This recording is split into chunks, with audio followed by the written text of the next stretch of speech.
Hello, and welcome to this video where we will have a TED Ed lesson on a published journal article by Weis, Dean, and Osborne from 2014. The article is entitled Accommodation Decision-Making for Post-Secondary Students with Learning Disabilities, Individually Tailored or One-Size-Fits-All. This was published in the Journal of Learning Disabilities. You can see there the PubMed ID is given, and you should feel free to advance to the PubMed ID by cutting and pasting that into the PubMed database. You can see the abstract in its entirety. For right now, we'll give you just a little bit of an introduction so that you can answer the TED Ed questions in the Think portion of the TED Ed lesson. Let's skip ahead to the point slide, and you can see that we have something that will be familiar to many of you. This is the research cycle. And you can see that it starts out with some kind of phenomena in the real world. This would be something akin to learning disabilities. Psychologists are always interested in some real-world phenomena. We tend to specialize as a field in behaviors, thoughts, and feelings. Some of us define psychology as the science of behaviors, thoughts, and feelings. When we start out with our real-world phenomena, we realize that that's probably too intractable. We have to create some kind of research representation. So to get from the real world to something that's more manageable, a research representation, we have to engage in some level of abstraction, shown here. And two of the ways that we typically do that would be by using operational definitions. In this case, we might ask, what do we actually mean when we say that we're going to be looking at learning disabilities? We'll have to come up with lots of different kinds of operational definitions, again, where we state the operations or the particular procedures that we use for measuring something. We also engage in sampling. Sometimes we have to sample from a broad range of stimuli to try to represent a wider range of stimuli. Sometimes we have to sample from particular kinds of environments that we hope are representative of a wider range of environments. Sometimes we have to sample from a particular population of a certain organism. It might be a human organism or some other organism, but we engage in sampling and we engage in operational definitions to go from the real-world phenomena, for example, something like learning disabilities, over to the research representation. Once we have that, we can engage in any number of methodologies. And I apologize if the print on this particular slide is not coming out well.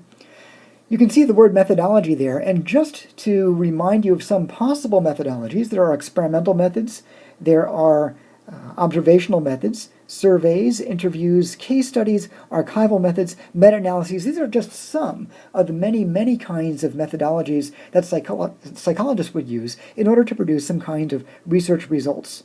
From there, they go on to analyzing their data, and there are lots of ways of doing that. To give you a few ways of thinking about that, you might contrast descriptive statistics versus inferential. This particular article is very good on descriptive statistics. We might have parametric versus non-parametric statistics. We might have a univariate analysis. That means we're looking primarily at one variable that might have any number of levels. Or we might have a multivariate approach, where we're going to be looking at many, many variables, any one of which will have at least two levels, some of which might have more than two levels. And all of this will help us to get to some kind of research conclusion. And when we're thinking about our conclusions, we might ask about the extent to which there is generalization. Do we have external validity? What is the relation to earlier work? What are some of the limitations associated with the current study, and what are some possible future directions? So for any kind of science article, certainly anything in the domain of psychology, but the other sciences as well, it could be chemistry, biology, physics, astronomy, geosciences, environmental science, even many of the social sciences that adopt a scientific epistemology, we can use this research cycle as a way of thinking about the particular study in question. This is one framework for analyzing any particular article. To something else that might look familiar, we can use these research approaches to also analyze any given article.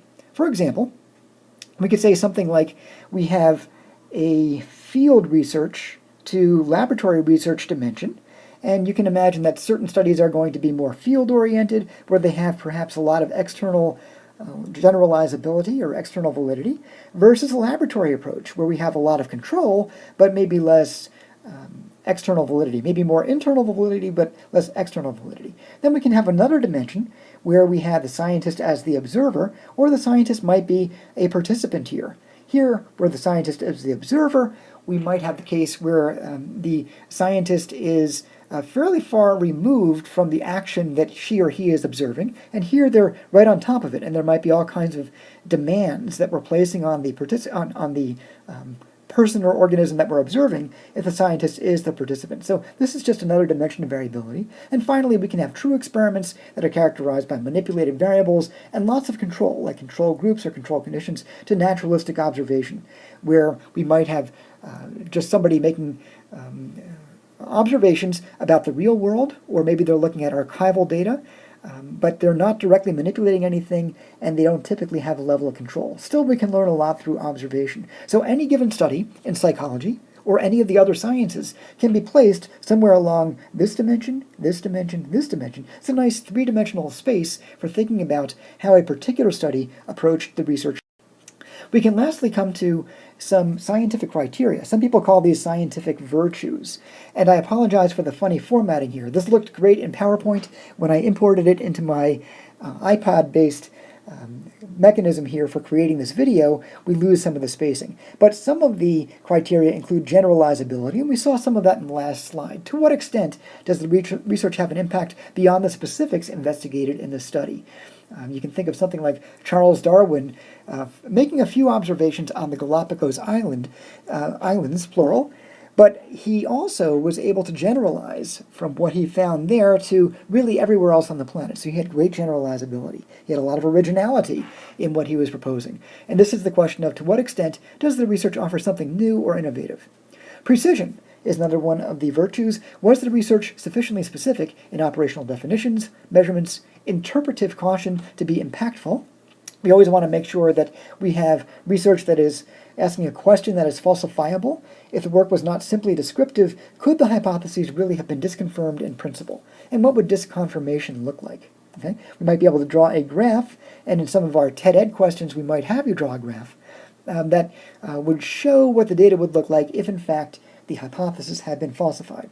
Finally, there's always the question of replication. Is the research replicable, at least in principle? And can we identify maybe a near replication that would add new information? So these are some of the scientific criteria that we can apply really to any kind of science article, certainly to any article in the science of psychology.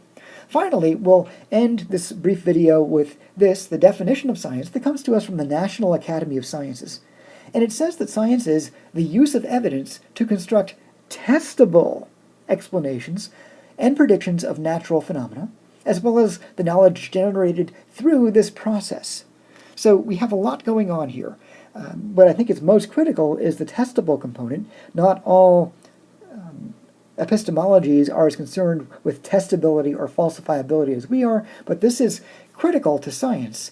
And notably, this definition from the National Academy of Sciences is relatively independent of topics. This definition can pertain to psychology, or to biology, or to chemistry, or physics, or astronomy, or geosciences, or environmental sciences, and so on down the line. It can apply to the social sciences. You can imagine having testable explanations of phenomena in political science, or in economics, and so forth. Okay, so I think that sets us up pretty well. I'll stop talking now and encourage you to proceed to the think portion of the TED Ed lesson, and I look forward to seeing your answers.